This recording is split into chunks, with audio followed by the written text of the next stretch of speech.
এই তিনটি পাপ কাজ যদি কখনোই করে থাকেন দ্রুত মারা যাবেন, হায়াত কমে যাবে, রিজিক কমে যাবে, অল্প বয়সে আপনি মারা যাবেন।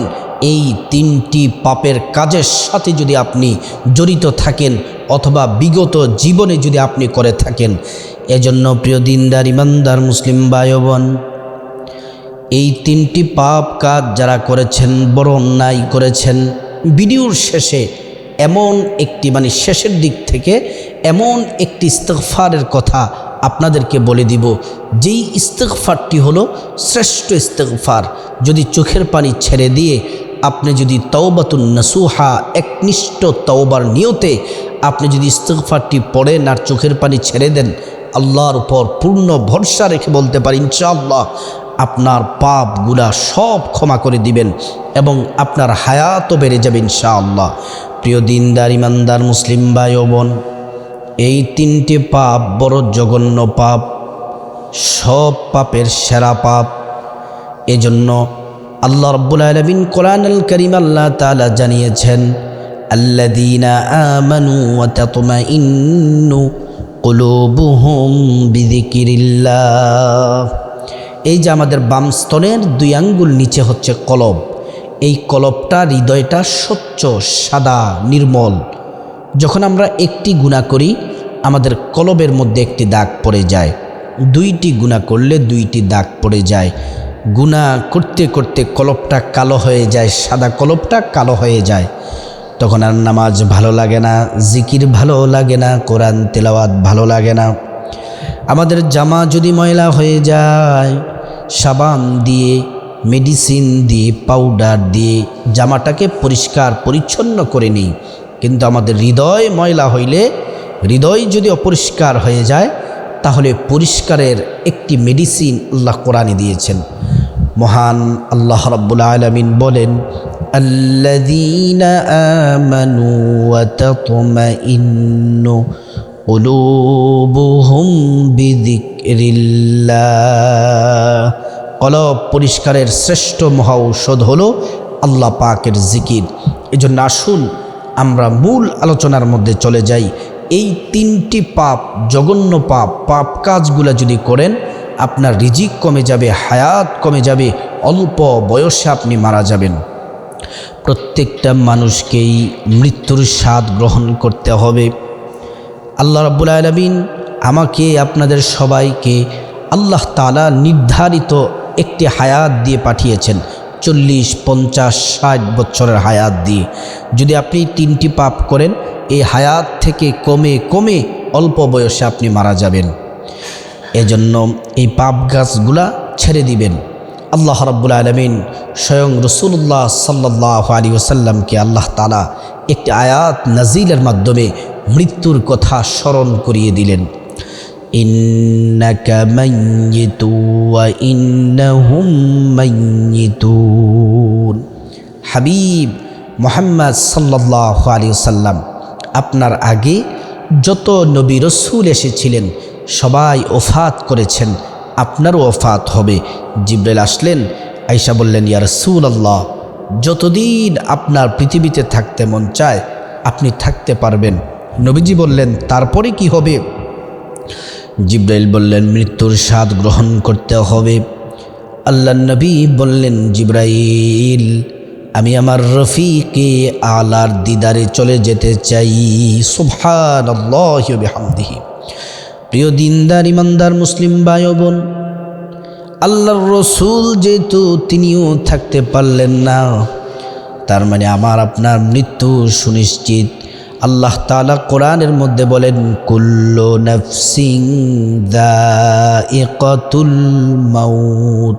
প্রত্যেকটা প্রাণকেই মৃত্যুর স্বাদ গ্রহণ করতে হবে। আল্লাহ সুবহানাহু ওয়া তাআলা আরও বলেন, ওয়ামা তাদরি নাফসুম বিআইয়ি আরদিন তামুত। কোন জায়গায়, কোথায়, কিভাবে, কি অবস্থায় তোমার মৃত্যুবরণ হবে তোমরা কেউ কিছুই জানো না। একজন যিনি জানেন, দিল থেকে, মন থেকে স্বীকার করুন, আল্লাহ। প্রিয় দিনদার ইমানদার মুসলিম ভাই ও বোন, ভূমিকাতে কিছু কথা বললাম। এবার আসুন, যে তিনটি পাপ করলে আপনি অল্প বয়সে মারা যাবেন, হায়াত কমে যায়, রিজিক কমে যায়। এক নাম্বার সে পাপটি হলো মিথ্যা কথা বলা। মিথ্যা কথা বললে হায়াত কমে যায়, মিথ্যা কথা বললে রিজিক কমে যায়, মিথ্যা কথা বললে সম্মান কমে যায়, মিথ্যা কথা বললে আল্লাহ নারাজ হয়ে যান, রসুল নারাজ হয়ে যান। আল্লাহ রাব্বুল আলামিন কোরআনুল কারীমে বলেন, লা'নাতুল্লাহি আলাল কাযিবিন। যারা মিথ্যা কথা বলে তাদের উপর আল্লাহর লানত, আল্লাহ তাদেরকে বলছেন তারা ধ্বংস হয়ে যাক। প্রিয় দিনদার ইমানদার মুসলিম ভাই ও বোন, আল্লাহর রসুল হাদিসের মধ্যে বলেছেন, আল কিযবু উম্মুদ-দুনুব। মিথ্যা হচ্ছে সকল পাপের মূল। যত পাপ আছে, অন্যায় আছে, অপরাধ আছে, সব পাপের মূল হলো এই মিথ্যা কথা বলা। আল্লাহ রসুল সাল্লাল্লাহু আলাইহি ওয়াসাল্লাম বলেন, মুনাফিকদের কয়েকটি বৈশিষ্ট্য আছে। এর মধ্যে গুরুত্বপূর্ণ একটি বৈশিষ্ট্য হলো মুনাফিকরা কথায় কথায় মিথ্যা কথা বলে। মুনাফিক যারা, তারা কথায় কথায় মিথ্যা কথা বলে, কসম কেটে মিথ্যা কথা বলে, কথায় কথায় মিথ্যা কথা বলে। কিন্তু বিপরীতে যারা মুমিন, মুত্তাকি, সালেহ বান্দা বান্দিগণ, সব সময় তারা সত্য কথা বলে, সত্যের উপর থাকে, সত্য কথা বলে। সুবহানাল্লাহি ওয়া বিহামদিহি। আর সত্যবাদী যারা, আল্লাহ পাক তাদেরকে পছন্দ করেন, তাদেরকে ভালোবাসেন। আর যারা সত্যবাদী তারাই তো আল্লাহর জান্নাতের মেহমান হবে। সুবহানাল্লাহি ওয়া বিহামদিহি। একটি প্রবাদ বাক্য আছে, আস-সিদকু ইউনজি ওয়াল কিযবু ইউহলিক। সত্য মুক্তি দেয়, মিথ্যা ধ্বংস করে। টাকা পয়সা দিয়ে আপনি মিথ্যাটাকে, আপনি প্রভাব খাটিয়ে মিথ্যাটাকে আপনি সত্যের উপর সেটাকে সাইলাপ করা কখনোই সম্ভব হবে না। আজ হোক কাল হোক, সত্য সবার উপরে থাকে, সত্য উন্মোচিত হবে। আর সত্য যেখানে যায় সেখানে মিথ্যা দূরীভূত হতে, পালাতে বাধ্য হয়ে যায়। সুবহানাল্লাহি ওয়া বিহামদিহি। এজন্য সত্য কথা বলবেন। আমার রসুল সাল্লাল্লাহু আলাইহি ওয়াসাল্লাম 63 বছর জিন্দেগিতে একটি মিথ্যা কথাও বলেননি। সব সময় তিনি সত্য কথা বলেছেন। সুবহানাল্লাহি ওয়া বিহামদিহি। এজন্য মিথ্যা কথা বলা যাবে না। মিথ্যা কথা বললে হায়াত কমে যাবে, রিজিক কমে যাবে, সম্মান কমে যাবে, পরিবারের মধ্যে অভাব, অনটন, দরিদ্রতা লেগেই থাকবে, আর অল্প বয়সে আপনি মারা যাবেন। তৃতীয় নাম্বার যে পাপ, সেটি হলো আপনি যদি জেনা আপনি করেন, জেনার মতো পাপ কাজ যদি আপনি করে থাকেন, বিবাহের আগে যদি আপনি জেনা করে থাকেন, বিবাহের পরে যদি আপনি জেনা পরকিয়া যদি করে থাকেন, অল্প বয়সে মারা যাবেন, হায়াত কমে যাবে, আল্লাহ আপনাকে ধ্বংস করে দিবেন। আল্লাহ রাব্বুল আলামিন কোরআনুল কারীমে বলেছেন, ওয়ালা তাকরাবুজ জিনা ইন্নাহু কানা ফাহিশা। আল্লাহ পাক বলেন, হ্যাঁ মানুষ, হ্যাঁ দুনিয়ার ইমানদার মুত্তাকি, শোনো, জেনার দ্বারে কাছেও তোমরা যেও না। এটা জঘন্য পাপ, ফাহেশা কাজ, নোংরা কাজ, জেনা করো না। অবিবাহিত ছেলে মেয়ে যদি জেনা করে, অর্থাৎ বিবাহের আগে যদি কোনো ছেলে মেয়ে জেনা করে, তাদের শাস্তির বিধান একরকম আল্লাহ কোরআনে দিয়েছেন। আর বিবাহের পরে যদি কেউ যদি পরকিয়া জেনা করে, তাদের শাস্তির বিধান এক রেখেছেন, দুইটার দুই শাস্তি। এবার প্রথমে শুনব, অবিবাহিত ছেলে মেয়ে যদি জেনা করে, আল্লাহ কোরআনে তাদের জন্য কি শাস্তির বিধান দিয়েছেন। আল্লাহ রাব্বুল আলামিন কোরআনুল কারীমে বলেন, আয-যানিয়াতু ওয়াজ-যানি ফাজলিদু কুল্লা ওয়াহিদিম মিনহুমা মিআতা জালদা। অবিবাহিত ছেলে মেয়ে যদি জেনা করে, তাদেরকে খোলা ময়দানে মানুষের সম্মুখে 100 বেত্রাঘাত দিতে হবে, ছেলে মেয়ে উভয়জনকে। আর যারা বিবাহের পরে যারা পরকিয়া করে, তাদের শাস্তিটা বড়ই কঠিন। যদি পুরুষ হয়, নাভি পর্যন্ত মাটির মধ্যে পুঁতে আর যদি নারী হয়, মহিলা হয়, সেনা পর্যন্ত, বুক পর্যন্ত মাটির মধ্যে বালি চাপা দিয়ে চতুর্দিক থেকে পাথর মেরে হত্যা করতে হবে, পুরুষকেও এবং নারীকেও, বিবাহের পরে যদি কেউ করে। আল্লাহ রসুল সাল্লাল্লাহু আলাইহি ওয়াসাল্লামের কাছে একজন মহিলা আসলেন।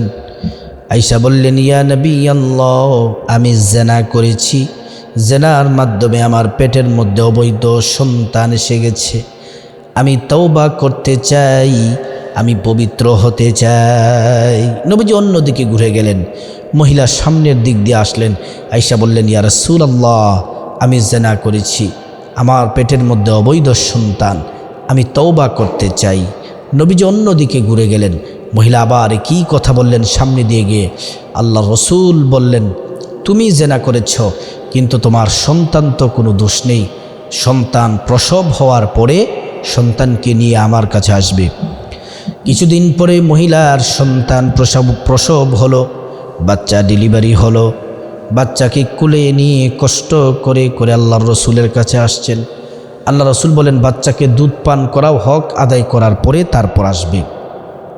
বাচ্চাকে দুধ পান করানো হলো। তারপরে আপনার আল্লাহ রসুল সাল্লাল্লাহু আলাইহি ওয়াসাল্লামের কাছে আসছেন। সাহাবীদেরকে বললেন, সাহাবীরা বাচ্চাটাকে কোলে নাও, আর এই মহিলার জন্য একটা গর্ত করো। সেনা পর্যন্ত, বুক পর্যন্ত বালি চাপা দেওয়া হলো। এবার সাহাবীদেরকে বললেন, চতুর্দিক থেকে পাথর মারো। চতুর্দিক থেকে পাথর মারতে শুরু করলেন।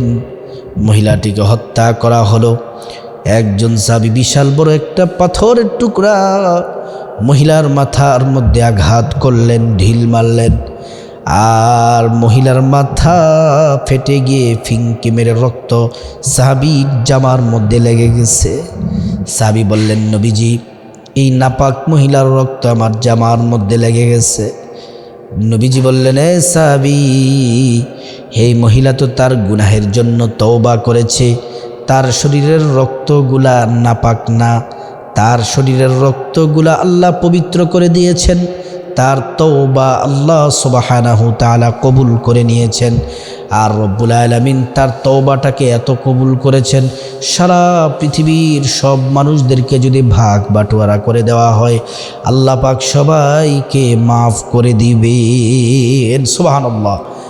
3 নাম্বার যে পাপ করলে আপনি অল্প বয়সে মারা যাবেন, হায়াত কমে যাবে, রিজিক কমে যাবে, সে পাপটি হলো আপনি যদি আপনার মা বাবার অবাধ্যচারণ যদি করেন, মা বাবার মনে যদি কষ্ট দেন, তুচ্ছতাচ্ছিল্য করেন, গালমন্দ করেন, মারধর যদি করেন, মা বাবার সেবা যত্ন যদি না করেন, তাহলে আপনার হায়াত কমে যাবে, রিজিক কমে যাবে, সম্মান কমে যাবে, অল্প বয়সে মারা যাবেন। আল্লাহ রাব্বুল আলামিন কোরআন আল কারীমে বলেন, وَقَضَى رَبُّكَ أَلَّا تَعْبُدُوا إِلَّا إِيَّاهُ وَبِالْوَالِدَيْنِ إِحْسَانًا। আল্লাহ তাআলা বলেন, আমি আল্লাহ নির্দেশ দিলাম, 1 নাম্বার তোমাদের কাজ হলো আমি আল্লাহর ইবাদত করবে, 2 নাম্বার কাজ হলো তোমরা তোমাদের মা বাবার সেবা করবে। সুবহানাল্লাহ। মা বাবাকে যদি তোমরা পেয়ে যাও, আল্লাহ বলেন, ইম্মা ইয়াবলুগান্না ইনদাকাল কিবার আহাদুহুমা আও কিলাহুমা ফালা তাকুল লাহুমা উফফিন ওয়ালা তানহারহুমা ওয়াকুল লাহুমা কওলান কারীমা। যদি তোমরা তোমাদের মা বাবাকে বার্ধক্যে পেয়ে যাও, বয়সকালে যদি তাদেরকে পেয়ে যাও, তাদের সাথে এমন আচরণ করো না তারা যেন উফ যেন না পড়ে, না বলে কষ্ট যেন না পায়, আর তাদের সাথে সম্মান সূচক কথা বলো। আর যাদের মা বাবা অন্ধকার কবরে চলে গেছে, আল্লাহ একটি দোয়া শিক্ষা দিয়ে দিলেন, রব্বিরহামহুমা কামা রব্বায়ানি সগীরা। বিশ্বাস করুন, এই দোয়াটি যদি মা বাবার কবরের সামনে গিয়ে চোখের পানি ছেড়ে দিয়ে যদি পড়তে পারেন, একবার যদি পড়েন, সারা পৃথিবীতে যত হাজার হাজার পাহাড় আছে, সব পাহাড়গুলাকে যদি একত্রিত করা হয়, এক জায়গায় করা হয়, যতটা ভারী হবে, ওজন হবে, তত পরিমাণ নেকি আপনার মা বাবার কবরে আমলনামায় পৌঁছে দেবেন। সুবহানাল্লাহ। এজন্য এই 3টি পাপের 3 নাম্বার পাপ হলো মা বাবার সাথে খারাপ আচরণ করা যাবে না, অবাধ্যচারণ করা যাবে না। মা বাবার সাথে উত্তম আচরণ করতে হবে। মা বাবার সাথে খারাপ আচরণ করলে হায়াত কমে যাবে, রিজিক কমে যাবে, অল্প বয়সে মারা যাবেন। এই 3টি পাপ যদি কেউ করে থাকেন, তাহলে এখন একটি ইস্তেগফারের কথা বলবো, সাইয়্যিদুল ইস্তেগফার। এই ইস্তেগফারটি যদি চোখের পানি ছেড়ে দিয়ে তওবার নিয়ত আল্লাহ যা করছে ভুল আর করব না, মা বাবার সেবা করব, জেনা করব না, আল্লাহ মিথ্যা কথা ছেড়ে দিব, যারা তওবা খাঁটি তওবা করবেন আর ইস্তেগফারটি পড়বেন, আল্লাহ তাআলা ক্ষমা করে দিবেন। ইস্তেগফারটি হলো আল্লাহুম্মা আনতা রাব্বি লা ইলাহা ইল্লা আনতা খলাকতানি ওয়া আনা আবদুকা وأنا على عهدك ووعدك ما استطعت أعوذ بك من شر ما صنعت أبوء لك بنعمتك علي وأبوء لك بذنبي فاغفر لي فإنه لا يغفر الذنوب إلا أنت। এটি হলো সাইয়্যিদুল ইস্তেগফার। এই ইস্তেগফারটি পড়লে চোখের পানি ছেড়ে দিয়ে একনিষ্ঠ তওবা করলে আল্লাহ ক্ষমা করে দিবেন। যেই 3টি পাপের কথা বললাম, এই 3টি পাপ কাজ যদি আপনি জারি রাখেন, যদি না ছাড়েন, করতেই থাকেন, আর তওবা যদি না করেন, আপনার হায়াত কমে যাবে, রিজিক কমে যাবে। আল্লাহ পাক আমাদের সবাইকে এই পাপ কাজ থেকে বেঁচে থাকার আল্লাহ তাআলা তৌফিক দান করুন।